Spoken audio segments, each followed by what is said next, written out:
going on, everybody out there? This is Popular Stranger, and we are back at you again today with another episode of MUT Recap, coming at you a little bit later in the day. But we are here, and it's time to recap everything that happened in the last week of Madden Ultimate Team, plus talk about some things to come, because I feel like we got some good stuff coming. So let's jump on into it. Weekend League, we went 12-5. Let's talk about my Weekend League. Of course, share your Weekend League experiences down below in the comments section. Let me know what worked for you, what you struggled with, disconnects, glitches, plays that you maybe found out and discovered that work, plays that you can't stop, because I like to answer those questions, and we will be dropping another MUT mailbag very early this week. So, we started, this is an up and down Weekend League. We started 6-0.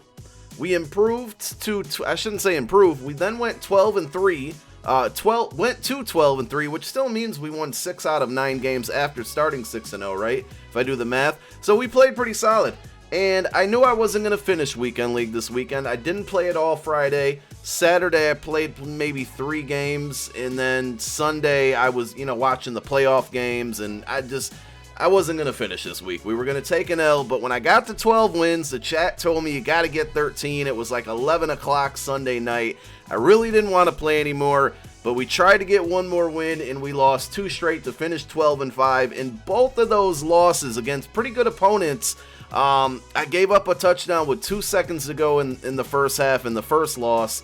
And then I gave up another touchdown with like 7 seconds to go in the first half, and it just totally killed my momentum. Both games I would have been up at least a touchdown going into halftime and getting the ball back, and that's crucial when you allow a game to get tied up in the very last second. So we really struggled there in some bad situations. All in all, my losses, I had trouble scoring. I feel like that was the same as last week. Played pretty solid defense. I will say that Jamal Adams, the combination of Jamal Adams with Lurker and Sean Taylor with Lurker is very, very good. Like, tons of turnovers being forced. I'm noticing, especially on Sean Taylor, zoned out is a really, really good ability. It's something that I think I slept on most of the year, but since I put that on Sean Taylor, I think I'd have it on my Jamal Adams as well. He's just everywhere, and even though Lurker is really designed for usering on defense, it seems like when he's in the vicinity, if you click on, he's still going to get the lurk-type animations, quickly becoming 2 of my favorite cards, Jamal Adams, Sean Taylor. I still think, for my money, Dion and LT are the best 2 cards in the game for production, the way they produce for me. We'll show you guys my squad towards the end of the video, but let's go ahead and take a look at the top 100. I took a sneak peek at it earlier. I think we hit, yes, 4 25-0s this week. I can't say, and I'm probably wrong here, but I can't say I recognize all of these names. I think I've seen Beast Mode on there before, but shout outs to those 4 people, because I don't understand. I literally don't understand how it's possible to go 25-0 with some of the fluky things that happen either for or against me. I just don't understand. But we'll scroll all the way down to the bottom here and take a look at what got people into the top 100. We got about 2 weeks left until monthly, so keep that in mind. Looks like quite a few 20-game winners. We're going all the way to, wow, there's a lot more than we've normally had. Almost 25, a little over 25 actually. But yes, keep in mind, guys, if you go to my rank, and it will let you sort by monthly. If you're aiming for Legend, you need 67. You kind of want to be halfway to 67 right now to get there. I am not, so we got some work to do. We got, what, 37 games we got to win? Is that math correct? Yes, 37 games to get to Legend over the next 2 weeks. So we got to pull out some like 18 win weekend leagues the next 2 weeks. Would get us, what, 36? Yeah, that might be a little bit tough for me there. If we can pull out a 19 game, I'd be perfectly happy. So I may have cost myself Legend monthly rewards by not winning one of those games last night, but it's all good, man. It's all good. I'm not going to complain. Again, let me know your gameplay experiences, anything that you want to share down below in the comments section.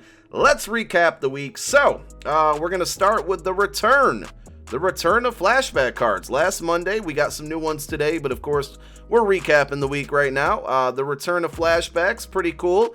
We got CJ Mosley and a Randall Cobb. The weird thing about those was that, like, I think one was a 93 and one was a 92, or one was a 92 and one was a 91. I don't like the discrepancy in overalls. Like, let's keep them the same every week. And they did that with all the other cards throughout the week too. At least the veterans.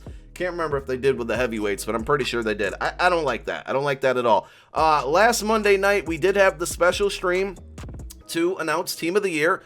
So, of course, following that stream, the night was the stream. The next morning, we got Team of the Year on a Tuesday, which was a really good release. I thought that Team of the Year was A+. You guys let me know how you felt about it. Judging by the comments, you know, that night, a lot of people, I would say it was 50-50. Some people were excited, some people were not. But I think they did a great job. We had the Team of the Week solos that if you played at least 15 of the 18 throughout the year, not only did you get a free card, but it was a net, or not a net, it was a sellable card, and it was a fantasy pack. And we got some pretty good cards, which we'll talk about in a moment. So I thought the Team of the Year reward for playing Team of the Week all year was a home run. They then gave us solos, which literally took about 2 hours. They were not difficult at all. They gave us solos that gave you another free Team of the Year. Now, that one was nat, and I think that's how it should have been, to be expected. I think all of the Team of the Year cards are going to eventually get power-ups, so those cards being nat is okay with me. And like I said, the time spent on those solos, when you think about it, think about this, right? For all of the people that have played Journey solos this year, think about how long it's taken you to complete Journey 1 and Journey 2. Think about the masters for those, like really slow Michael Thomas, a solid Byron Jones. Those took more than 2 hours. Now think about how easy it was to do your Team of the Year solos. In the reward card that you got a fantasy pack, and those cards were, even if you got the 3 worst choices, they were probably still better than Journey rewards, which took forever. So, home run with the solos. Really good cards in my opinion. Jamal Adams, stud. Russell Wilson, probably the best QB in the game with QB playmaker, escape artist, dashing deadeye, really good card. George Kittle, great speed, great run blocking, love the card. Aaron Donald, probably one of the best defensive cards in the game. Luke Kuechly, pretty solid. Minkah Fitzpatrick, a lot of people are trying to get me on the bandwagon of that card. I probably won't pick it up, but it seems like a lot of people like that card. Tre'Davious White, really, really good card. Mecole Hardman, the new Devin Hester, with better catching stats, better route running. All of the offensive line guys, pretty solid. Like, I think they gave us a lot of really good cards. I get the frustration when, like, there's a card that you have a power-up and you're waiting for an upgrade that they don't get it. Definitely get the frustration from the community there. Or guys who maybe have felt they were snubbed, like Derrick Henry. But you got to think, man, NFL honors coming. Anybody that's on the Chiefs and the 49ers, we got playoff cards, Super Bowl cards coming, and there's more content coming. So I like the cards. I thought they did a good choice of players there. Now, with those cards, the market did not crash, but it actually went up the first couple days. There were some exchange sets. Team of the Year cards were not in packs. They are still not in packs. So what happened there? And I want you guys, if you're going to play the game next year, it happened last year, it happened this year, it's going to happen again next year if we get the same format. When that free pack came out for playing the Team of the Week solos, everybody was selling their card. The prices were down. As soon as that kind of hype for the first 5 to 6 hours died, the prices on those shot up because they weren't in packs. The only way that you could pull them was through sets, and those sets were a little expensive to do. Now, eventually, people kind of found a way to do them, and that's also what kept the market up. There were a lot of different exchange sets out there, and the way you could complete those was, there was the snowman method, the gingerbread method, where you collected a bunch of 80, 81, or 82s. You built gingerbread men, took the gingerbread men, built those into either Ted Hendricks or Adrian Peterson, and then you used Hendricks or Peterson into the Team of the Year sets to get a Team of the Year. It was a way to make it cheaper, but because of that whole thing, 80, 81, and 82 cards were like 13, 14K for a couple days. Everything else was kind of cheap, but it made get a gold player packs actually worth pulling again. It made just 500 get a player packs, 500 coin packs worth pulling. It was a good time to sell. It was a good time to flip cards. it made the market go up. It was kind of crazy. Training was expensive, and I think it's going to happen again next year. Be 3 years in a row if it does. I don't understand why EA doesn't put those cards in packs. I would love to see them in packs, but you know, you had to get creative. We had some reroll sets. The reroll sets weren't great to me. I'll show you them if you were under a rock and didn't see them. To me, they were a waste to training. At least I struck out on them. If you could, you know, snipe some training, it was cool to open up this pack because you were guaranteed a 96. Never really messed with this one. I think this pack was only kind of a W if you got like Hardman, Zane Gonzalez, and that was really it. The rest of the 95s weren't great.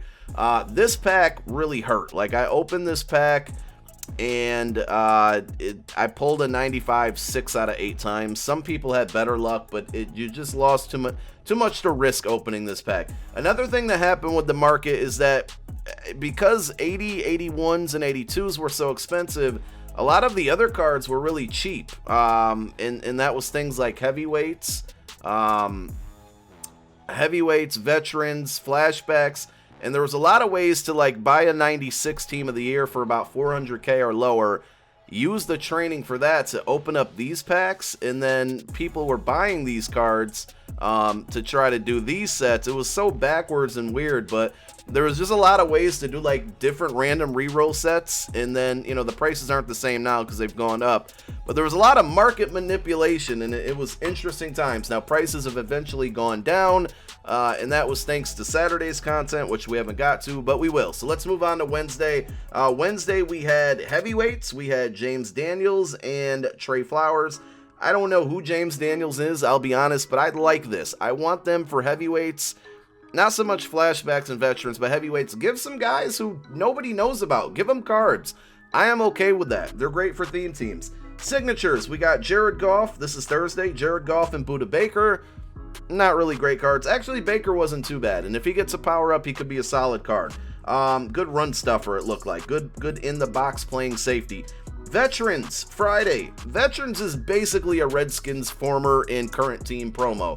RG3 and Thomas Davis. If you want a little bit of humor, go look at all the veterans we got this year and count how many total veterans we got, and then count how many of those guys played for the Redskins at one point in their career. I'd imagine it's like 65% of the veterans that we've received this year have at one point played for the Redskins. It's literally a Redskins themed team promo all year. Saturday is when the market went back down, and we needed that because it was a painful Tuesday, Wednesday, Thursday, and Friday. Prices were up. Saturday, we got a lot of cool stuff. So we got you can see the legends on your screen now. We got a Bobby Wagner. We got a Demaryius Thomas. We got a limited legend in John Runyon, who was a 96 overall. And then we got some tribute cards. Luke Kuechly announces retirement. Shortly after, EA gave him the 96 overall team of the year. And EA did a pretty cool thing. They gave him a tribute, which is a 97. Not only did they do that, I believe everybody, I don't have Kuechly, so I don't know this for sure, but I'm just judging off the tweets that we saw. Anybody that had Kuechly powered up to a 97, I think could basically power him up to his limited stats. And I don't know if that made him a 98 automatically. I'm not sure. But I thought that was cool that basically if you were a Kuechly owner and you probably invested a lot in powering up that Kuechly, that they weren't like, hey, suck it, now you got to buy a limited card that's going to cost 5 to 800k. So good job by EA there. Antonio Gates is the other card. I just got to say, man, where's Darren Sproles? Where is he, man? Kyle Long also announced retirement.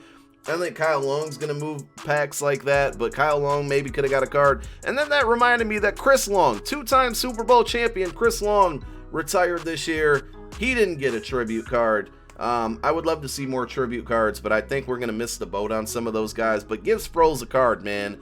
He's like top 3 or something. Is he top 1? Is he the best? Is he top 2, but he's not 2? Darren Sproles, like all-time yardage or something crazy. But we got a lot of good content on Saturday. Limiteds, prices went back down, training became affordable again, and all is right with the market right now. Though I would say when prices were up, it was a really good opportunity to make coins. So I think we had a good market week all in all. And that pretty much wraps up the content. This week, what's going to happen? A lot of speculation about the Super Bowl promo. A lot of speculation about Series 5. I don't know, and this is a really good point made to me by a lot of people who visit my stream. They said usually when we get a series changeover, there's like a week notice, and I would agree there. I thought it would be coming this Friday, but I'm starting to get those feels that it's not. Do have to keep in mind today is a holiday and EA was not in office, so maybe we'll get some announcements tomorrow. But just one thing, you know, I'm kind of keeping in mind here is that within the next 2 weeks, people are going to start getting to 200 daily missions, which equals a 96 overall power-up pass. I'm guessing we'll earn a 96 overall power-up pass during the next series if we get a level increase. And usually we get to the series changeover before you can reach it in these daily engagement milestones. So, do we see Super Bowl promo this Friday and Series 5 next Friday? It would be a little weird to have a series changeover right before the Super Bowl. Usually, when we get alternate currency, the series change takes place after that promo's over and then the currency goes away. Are we even going to get alternate currency for Super Bowl promo? A lot of questions to be answered, but I would say over the next 2 weeks, it's pretty much guaranteed we're going to get Series 5. We're going to get a Super Bowl promo. Pro Bowl. The Pro Bowl's this weekend. Do we see any Pro Bowl content? Probably not. Feels like the days of good Pro Bowl content are long gone. Shout outs to all the people that were playing, like, I think it was MUT 25, the Pro Bowl promo, where they had a team captain Jerry Rice, a team captain Dion, and they both got 99 overall cards. And how you got those cards? There were Pro Bowl collectibles for all the players in the Pro Bowl that year, and all you could do was trade them. It was the best thing ever. You got to work with the community. As long as you got all of those cards, you got a 99 wide receiver, 99 cornerback, and everybody was working together. There was posts on Twitter. These are the cards I need. These are the ones I have extras. People were trading. I absolutely loved it. Bring back the Pro Bowl promo, EA, please. And that's pretty much it, man. I don't think, you know, maybe they'll give like the Pro Bowl MVP a card. That would be pretty cool. But I don't know, man. I don't know. But we are going to get some promos coming up. Let's end the video by showing you my team. I don't think I made a lot of pickups because obviously team of the year. So we got the brand new John Runyon. We got Jason Peters. My offensive line looking pretty solid. I'm almost thinking about investing in another center and moving Kelsey to the backup. But I think I'm pretty cool with this offensive line. We picked up George Kittle, 98 overall. We picked up nobody else on offense. I was going to say T.O., but you guys knew I had that card. I believe I'm going to replace Hester with Hardman as soon as Hardman gets a power-up. Hopefully we get some power-ups very soon. I am in the belief that all Ghost cards and all Team of the Year cards will get power-ups on the next series changeover. We'll have to wait and see. We did drop a video yesterday on all of the NFL teams, one power-up for all 32 teams. Go check it out if you're interested. On defense, we made quite a few upgrades. I'm sorry, this card art bugs the heck out of me. I gotta fix it. All right, here we go. So we picked up Jamal Adams, 98 overall. We got him as one of our X Factors. Patrick Willis, Jamal Adams, Sean Taylor, Vic, Holt, and Hester are my guys on defense, or offense. So we picked up Jamal Adams.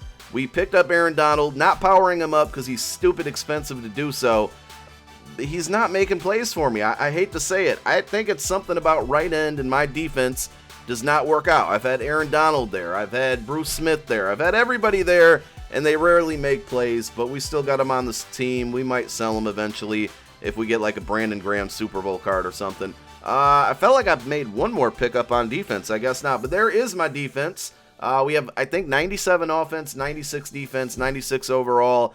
Waiting for a Von Miller upgrade. Ultimate Legends are coming in February if you guys missed that announcement. I think never mind, I'm not even going to do that prediction. We'll have Super Bowl promo predictions, Series 5 predictions, lots of prediction videos this week, and some other cool stuff. Thank you guys so much for tuning in. Sorry for the late episode. Sorry for the almost 20-minute episode, but you know, it is what it is. We had a lot of stuff to talk about. My name is Popular Stranger. I'm out. Peace.